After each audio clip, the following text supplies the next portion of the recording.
Karakteristik anak usia dini unik, spontan, menyukai kebebasan dalam belajar, aktif, memiliki rentang perhatian yang pendek, memiliki rasa ingin tahu yang besar. Nanti Bu, belum saya suruh. Memiliki rentang perhatian yang pendek. Memang anak-anak usia dini itu perhatiannya memang pendek, Bu. Konsentrasinya memang sedikit. Kenapa? Di anak usia dini banyak bernyanyi. Kenapa, Bu? Kira-kira fungsinya untuk apa makna bernyanyi dalam anak-anak usia dini? Agar materi kita tersampaikan. Terus? Iya, bisa. Bisa juga. Tapi kita membahas memiliki rentang perhatian yang pendek. Berarti daya konsentrasi anak itu sedikit. 1 kali usianya. Kalau anak itu usianya 5 tahun berarti cuma 5 menit dia benar-benar berkonsentrasi. Kenapa di TK bernyanyi? Karena untuk mengembalikan kembali konsentrasi yang sudah buyar tadi. Kenapa? Di TK pas asik-asik belajar kan ibu gurunya pintar. Ibu gurunya udah pintar sendiri, udah bisa membaca. Anak-anak ini sudah tidak bisa konsentrasi lagi. Terkadang-kadang diajak bernyanyi, diajak bertepuk. Setelah itu anak sudah konsentrasi lagi. Perhatikan sama itu. Suka diperhatikan nggak seperti itu? Iya. Sebenarnya sudah kita lakukan. Memiliki rasa ingin tahu yang besar. Memang betul. Memiliki rasa ingin tahu yang besar. Jadi guru TK memang kita harus dituntut kreatif. Misalnya ibu bertanya, tadi pagi anak-anak sarapan pakai apa? Akan banyak pengetahuan yang dikeluarkan anak. Terus kalau ibu gurunya ngomong sarapan pakai ikan ya, itu ibu gurunya gak kreatif. Ya, nanti biarkanlah anak-anak itu berbicara keluar dengan sendirinya. Nanti dia akan bertanya juga, apa Bu katanya, kalau makan ikan nanti kata ibu gurunya cepat gede. Aku sudah makan ikan tapi kok nggak gede-gede. Suka begitu kan anak-anak. Unik. Aktif, spontan. Unik itu maksudnya seperti apa ya Bu?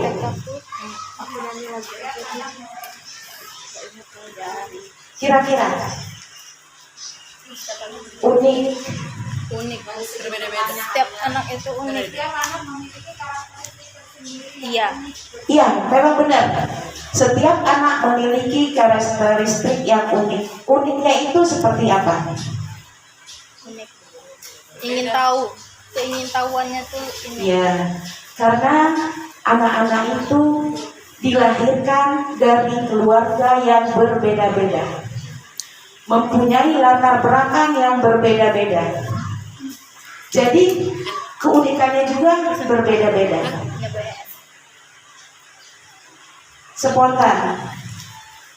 Spontan ini kira-kira yang seperti apa Ibu? Tanpa direncanakan, seketika. Kan ada kadang-kadang satu anak ketika kita mau membuat, misalnya kita berkelompok membuat suatu mainan, ada anak yang kreatif, temannya yang kebingungan, misalnya kepalanya membuat kodok, menempel kodok besar. Anak itu spontan, langsung ditempel. Menyukai kebebasan dalam belajar. Apa kebebasan dalam belajar? Bebas memilih sesuai dengan minatnya. Bebas memilih sesuai dengan minatnya. Karena tidak semua anak itu memiliki minat yang sama. Mm-mm. Anak itu mempunyai Iya. kemauan, keinginan yang berbeda-beda. Erek. Jadi anak-anak itu memang menyukai kebebasan. Ada anak yang mau main balok, misalnya ada anak yang mau menggambar, ada anak yang mau menyusun puzzle. Jadi diberikan kebebasan. Udah.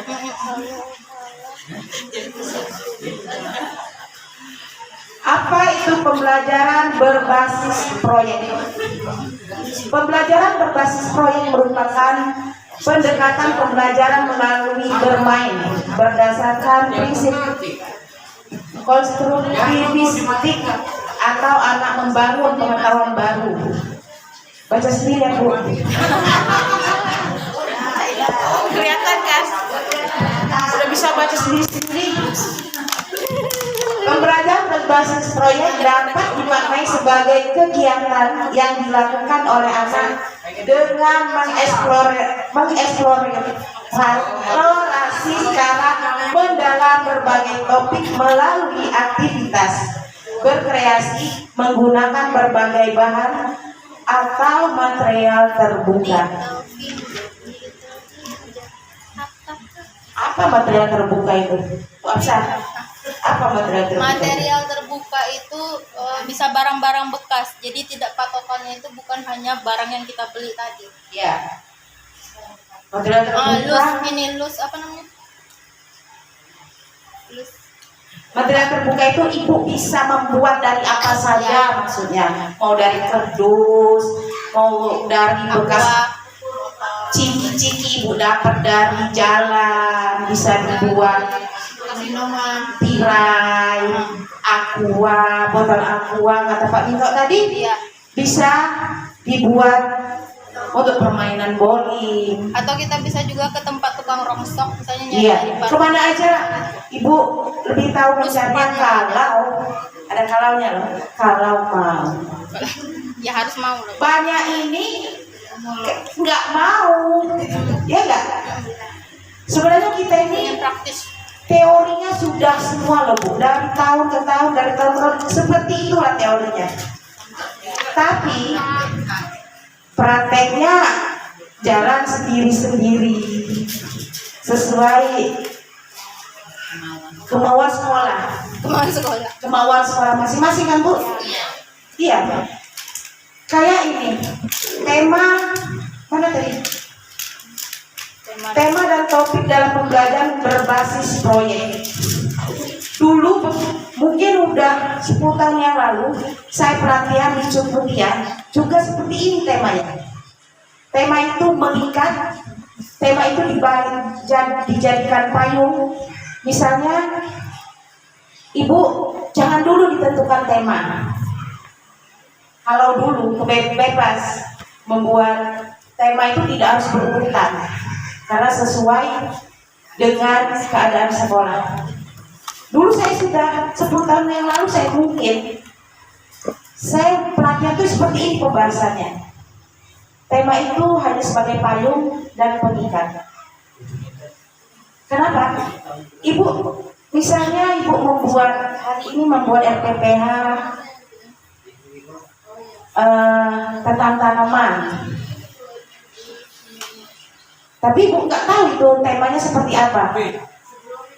Setelah di akhirnya ibu simpulkan ini masuknya ke tema apa ya. Jadi tema itu hanya memayungi RPP sudah kita buat tadi, mengikat. Tapi sekarang RPP ini tema berapa Bu Absa? Kemarin katanya sudah diperkecil ya tema. Iya, Jadi berapa? Masih tetap temanya. masih diperkecil aspek Aspeknya aspeknya diperkecil. Yang tadinya 6 jadi aspek perkembangannya yang diperkecil.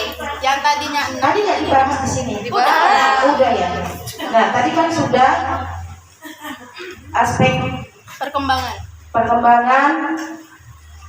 Materi saya nggak ada. Memang nggak ada Bu. Tema dan topik. Tema merupakan payung melingkupi suatu maklum mata saya. Tema merupakan payung melingkupi suatu konteks dalam pembelajaran. Nah, berarti kan itu hanya merupakan payung. Kita dalam pembelajaran tidak boleh keluar dari tema. Kalau dulu pelatihan saya zaman dulu, tema itu nggak mesti berurutan, Bu. Boleh sesuai dengan keadaan sekolah masing-masing. Ibu mau buat tema ini bulan sekian, saya nggak apa-apa kalau dulu. Yang sekarang juga begitu. Tema merupakan pokok pikiran yang masih bersifat luas dan umum. Perlu dipersempit menjadi topik dekat dengan anak, menarik, memperkaya pengalaman anak. Apa itu? Dada ya. Nah, Bagian tubuh itu, Bu. yang indah. ini untuk kupu-kupu. Nah, Temanya binatang. kupu-kupu yang indah. Dada, meliputi dada, Bagian tubuh. kepala, banyak benar ya ternyata kupu-kupu itu.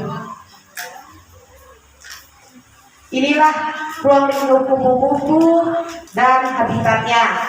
Itu soalnya ada tanaman, bunga, buah. Lengkap. Next. Mengapa pembelajaran berbasis proyek? Untuk meningkatkan kemampuan memecahkan masalah, untuk melatih anak berpikir fleksibel, untuk melatih berpikir tingkat tinggi, melatih kemampuan berpikir kritis, mengurangi masalah perilaku di kelas, mengembangkan keterampilan sosial, mengembangkan kemandirian anak. Misalnya, meningkatkan kemampuan memecahkan masalah. Menurut Ibu,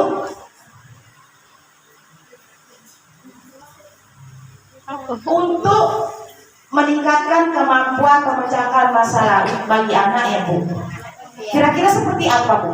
Biar kita sama-sama belajar. Saya juga nggak tahu. Misalnya ini alat bermain anak itu ketumpahan sesuatu, tumpah minum, atau kertas anak itu ketumpah minum atau apa. Jadi anak itu bisa memecahkan sendiri masalahnya, bukan dengan hanya menangis saja. Kan biasanya kan anak-anak seperti itu kan. Banyak ya.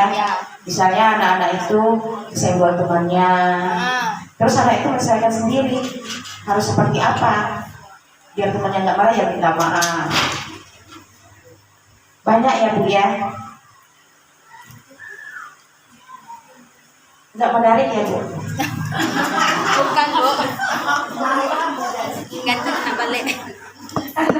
Anak untuk melatih anak berpikir fleksibel. Nah, berpikir fleksibel. Kira-kira seperti apa ya berpikir fleksibel? Elastis berarti ya, lentur ya berarti. Nggak kaku. Ada nggak misalnya contoh di dalam kelas Ibu? Ada anak itu yang diem aja. Ya, berarti nggak fleksibel ya. Temennya ini dia diem, temennya ini dia diem. Berarti anak tersebut tidak fleksibel. Kira-kira begitu ya Bu. Nah yang ini Bu, melatih berpikir tingkat tinggi. Luar biasa. High order thinking skill. Melatih berpikir tingkat tinggi seperti apa contohnya Bu Afsar? Yang Latihan. HOTS itu Yang high order thinking. nggak usah bahasa itu hot. Ya singkatannya itu HOTS Bu. Ya apa artinya? High order thinking skill, berpikir tingkat tinggi. Jadi Ya. anak itu dituntut untuk berpikir maju ke depan. Nah, Jadi- maksudnya berpikir tingkat tinggi itu anak-anak disuruh berpikir untuk maju ke depan. Contohnya seperti apa? Contohnya, Misalnya nanti anak-anak kalau gede, siapa tuh? Misalnya Punija, anak TK ini, nanti kalau gede mau jadi apa? Itu kan udah melatih berpikir tingkat tinggi nggak? Sudah kan? Aku mau jadi pilot biar terbang tinggi gitu. Ya, begitu maksudnya ya. Oh, ya. Nanti dibaca-baca nggak ngerti apa maksudnya. Untuk melatih kemampuan berpikir kritis, bukan kritis sakit ya Bu. Berpikirnya yang kritis. Yang kritis itu maksudnya seperti apa? Selalu bertanya. Selalu bertanya. Apa aja ditanyain. Iya, jadi gurunya nggak boleh bosan. Hah? Kritis. Iya kan kadang ada yang Berpikir. bosan, anak ini banyak tanya. Kan ada Melatih kemampuan berpikir kritis. Kritis itu apa maksudnya? misalnya nggak sesuai dengan dia bisa protes. Kritis. Kritis itu hampir sama-sama teliti ya? Iya. Maksudnya ya? Ah? Rasa ingin tahu Ah. tinggi, Bu. Rasa ingin tahu Yang tinggi. yang tinggi. Berarti sudah tahu semua ya. Contohnya Bu Lisa? Misalnya kita menjelaskan setelah air hujan ada pelangi. Anak-anak sudah pernah belum melihat pelangi? Bagaimana sih warnanya gitu? Jadi pada saat anak-anak Itu ibu gurunya ya. Iya. Yang jadi pada saat kita menjelaskan hujan turun, anak-anak menunggu saat hujan mencari mana sih yang pelangi, yang mana sih? Iya. Jadi dia rasa ingin tahu. Ya itu bisa. Tapi yang sederhana saja bisa kita pukul apa? Jangan aja kaca ya. Kok bisa bunyi? Dari mana itu ya Bu bunyinya? Bisa itu kan yang sederhana saja. Misalnya apalagi ya? Balon. Balon ini kok bisa Terbang. ngembung ya Bu? Dari mana? Ada apanya? Ada udara kata kita. Terus udaranya itu dari mana Bu? Bisa nggak kita lihat udara? Kan itu udah kritis sekali anak seperti itu. Kita kan bingung jawabnya. Paling mentoknya ibu guru jawab sini nak. Coba berdiri sini. Ibu dikipasin. Ada Dikit nggak lagi. udah?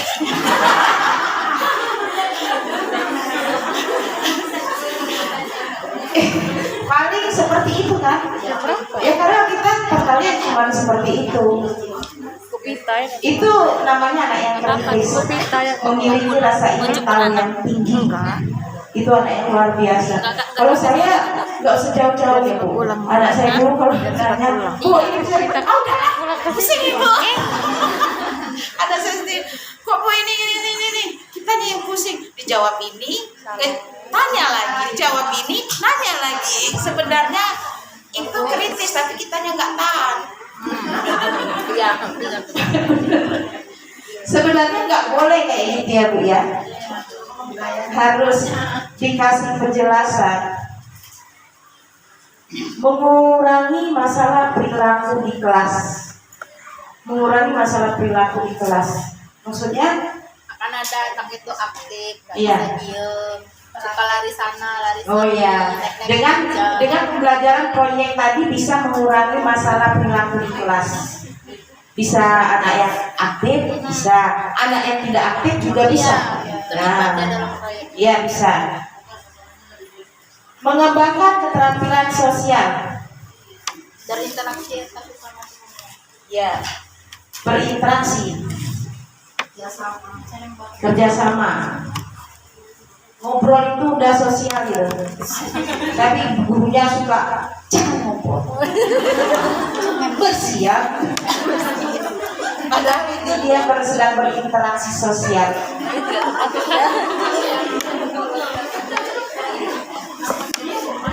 Iya nggak Bu?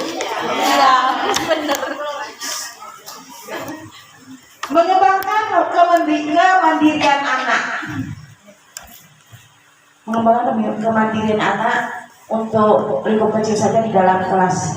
Misalnya anak mau makan, ya boleh sih dia minta tolong buka air sama ibu guru boleh. Tapi akan lebih baik kalau ibu guru mengarahkan, jangan langsung, Bu nggak bisa buka. Ini bola yang Langsung ambil sini. Enggak sama ibu gurunya. di rumah katanya. Nanti nggak berkembang kemandiriannya. Coba ditungguin, dicoba dulu buka. Iya, Bu. ini dilepas ininya dulu, dilepas ininya Nggak dulu. sabar kelihatannya. Nah itulah ibu guru. Ibu guru itu hebat. Hati-hati lagi. Hebat ya. Nah itulah sebenarnya segala sesuatu itu sudah kita lakukan. Itulah untuk melatih kemandirian anak, misalnya di rumah kita juga harus sering ngobrol sama orang tuanya. Ibu, di sekolah kami menerapkan kemandirian anak. Bisa nggak kalau di rumah ibu siapa yang pakai baju anaknya? Saya, Bu, kata orang tuanya. Pasti ya. Bisa nggak kalau dicoba dia pakai sendiri, kira-kira bisa nggak dilakukan sama anak kita? Biar ada kerjasamanya. Kalau anak TK biasanya sepatu, kaos, baju, orang tua yang melakukan. Anak-anak juga di sekolah dikasih tahu siapa besok yang sudah pintar pakai baju sendiri. Siapa besok yang sudah pintar pakai kaos kaki sendiri. Ibu guru besok mau kasih hadiah. Beli aja permen 1 paku, taruh di kelas. Ayo, siapa tadi yang sudah pakai baju sendiri? Ini hadiah. Nanti anak-anak itu kalau dikasih hadiah, dia akan berlomba-lomba. Kalau kita sering melakukan, dikasih 2.000 anak-anaknya di kelasnya. Kasih 2.000. Ibu kartu Bu. Iya, suka dikasih anak-anaknya 2.000. Dia pribadi,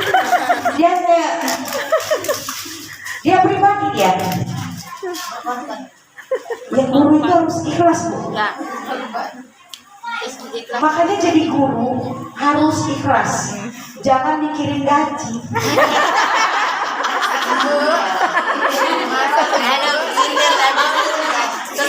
Yang bener aja, Bu, nggak mikirin gaji kebutuhan. Iya, gaji juga kebutuhan. Tapi, Bu, kalau kita ikhlas, kita itu melakukan apapun itu untuk anak-anak itu senang-senang aja. Mau rugi, mau apa, nggak merasa terpaksa, senang kita. Cobalah Ibu. Saya pernah mengutip suatu kata yang selalu dulu disampaikan ketika kita melakukan sesuatu dan hasilnya tidak sesuai dengan jerih payah kita yang sudah kita keluarkan. Allah yang akan menutupinya dengan cara Allah. Seperti apa? Kita nggak ngerti. Kita guru TK selama ini gajinya cuma ada yang 250, ada yang 150, tapi hidup kita cukup-cukup aja. Masih bisa beli baju bagus, masih dari mana itu? Nggak sadar kita kan? Nah itulah cara Allah yang menutupi jerih payah kita tadi. Kuncinya ikhlas. Saya ikhlas, Bu, ikhlas benar saya. Ikhlas itu bukan dari ucapan. Tahu ikhlas dan tidak ikhlasnya hanya kita sama yang di atas. Kita bisa aja saya ikhlas, ngomong ikhlas, ngomong doang.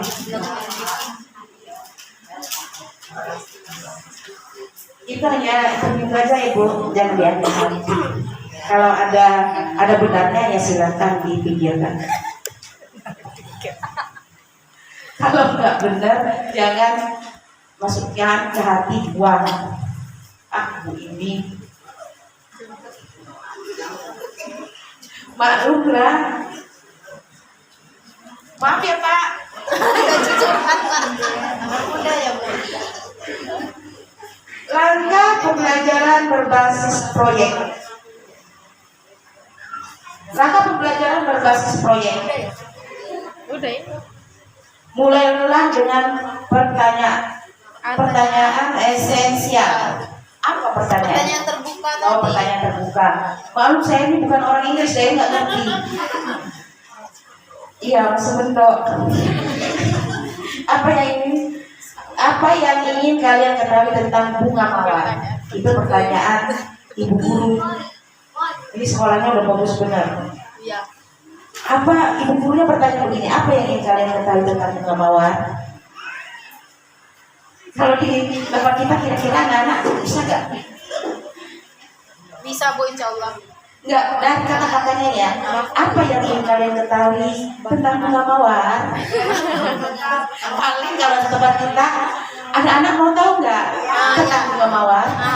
Gurunya Beda. kita rubah. Iya. Justru itu kita rubah. Harus dirubah kalau bangsa. Orientasi. Tapi kadang-kadang Bu, kita nggak bisa menyamakan keadaan.